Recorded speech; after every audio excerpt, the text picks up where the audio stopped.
Ирина, какво правиш тук?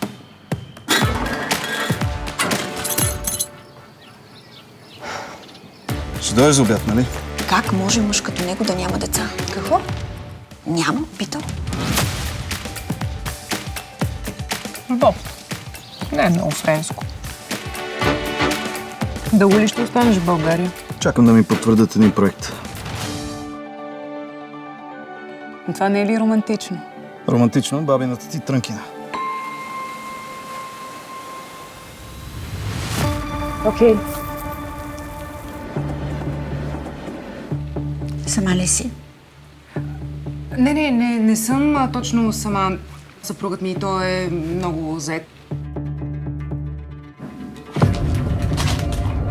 Защо криеш, че си тук?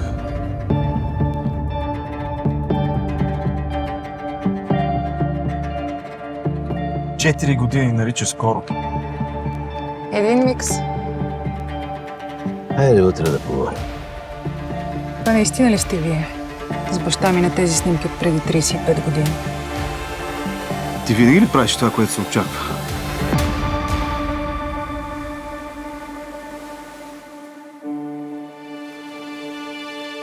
Чурех се, коя е любовта, без която не можем? Дали е една и съща за всички ни? Или всеки си има своя, без която е бездомна?